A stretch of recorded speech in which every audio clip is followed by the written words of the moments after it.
Report from Santa Fe is made possible in part by grants from New Mexico Tech, on the frontier of science and engineering education. For bachelor's, master's, and PhD degrees, New Mexico Tech is the college you've been looking for. 1-800-428-TECH.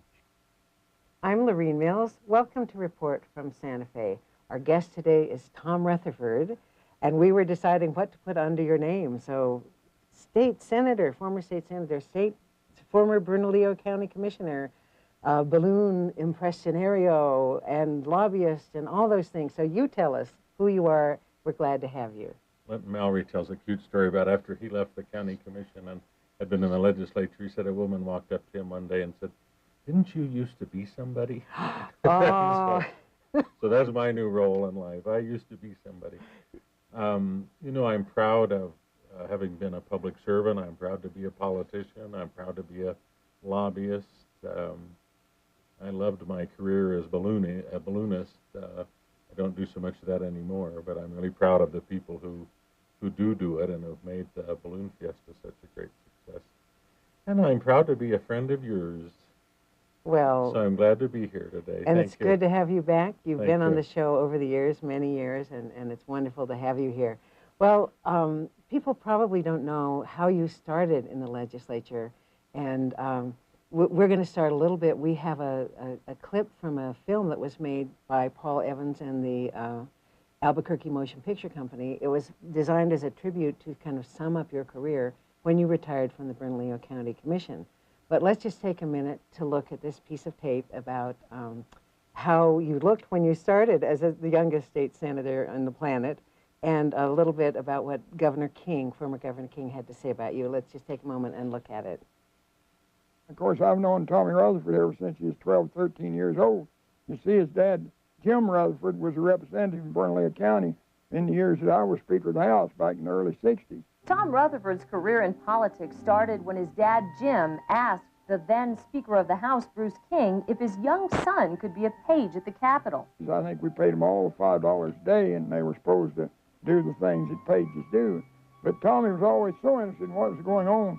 He would come to me and he'd say, "Mr. Speaker, couldn't you let me read sometimes?" And perhaps the practice he got reading all those bills is what led to that golden voice that became his signature as far back as his early days in the legislature 30 years ago. It didn't sit well with the senators that you had, the long-haired young state senator. He was the youngest state senator elected in the history of New Mexico at that time. Longtime friend and fellow Senator Manny Aragon says Tom was outspoken, principled, strong in his beliefs, and he says he greatly admired him for standing up for what he believed in, even when it didn't set well with a conservative Senate. Many times he was denied leadership positions that he was absolutely entitled to as a member of the Senate with his seniority. But he persevered and never took it personal. That was one of the things that I think was to his credit, that he would laugh about it and would move on. Back in 1996, just as Tom was in the winter of his senatorial career, he had a chance to reminisce with Report from Santa Fe's Ernie Mills about some of those difficult learning days of the Senate in the 70s.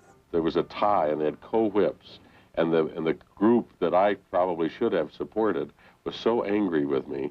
My committees that year, I served on the parking committee and the coffee committee. That was it. And if there'd been a chair out in the hall, I'd have had it. The thing that was unsettling about it was a great film that he did for me. It was just lovely. But I watched myself age 32 years in just about 8 minutes, and that I looked pretty good compared to how I looked yesterday. But boy, compared to 32 years ago, it didn't seem quite fair. Well, you did look wonderful then, and the thing that has not changed, and you must not be depressed about, is your remarkable voice. Oh, thank so you. Let's talk a little bit. You did do some early broadcasting work, and then you read bills for the House, and then continued to be kind of the voice of the Balloon Fiesta. Tell us a little about your early broadcasting thing. Then we'll go back to your what the Senate was like for you when you served on such important committees as the Coffee Committee and the Parking Committee. My dad went through World War II with John Sims. They met at boot camp, and my dad was from Columbus, Ohio, and John was from here.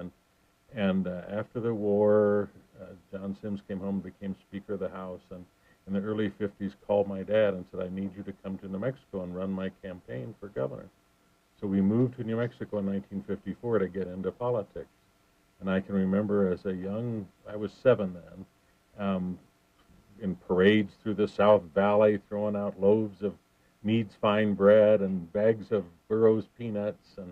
And so I was sort of raised into politics. And when my dad came to the legislature in 1959, I came along as his page boy and did that for a couple of years, and then asked the then Speaker Bruce King if I could try reading the bills. And I became the reading clerk in the House in the old Capitol building, where there wasn't really any sound system, so you had to project. And a fellow named Ed Pidgeon was the director of the Broadcasters Association then. He said, Tommy, you should have a job in radio. So I began a career in radio at about 14 or 15. That was a wonderful experience for me and great fun, and I worked at a number of stations in Albuquerque, lots of which aren't still around. But and that's what led to my balloon career, is that I was working at KOB-FM at the time, and that's when we had our first balloon fiesta in April of 1972. So.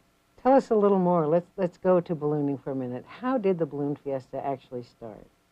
I was at KOB Radio, and we were celebrating our 50th anniversary, and we were going to have the world's biggest birthday cake at Coronado Center. And we thought, well, how about if we have the biggest balloon? And so we knew Sid Cutter had a hot air balloon, and that would really be a big balloon.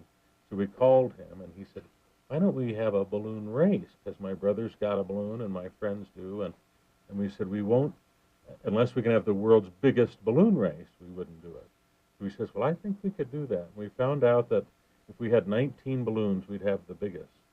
And we had commitments from that many, and then there was a snowstorm that week in Chicago, and several of them got stuck in air freight, but 13 balloons showed up, and on April 8, 1972, they launched from a field right next to Coronado Center at San Pedro and Manal, and the balloon fiesta began.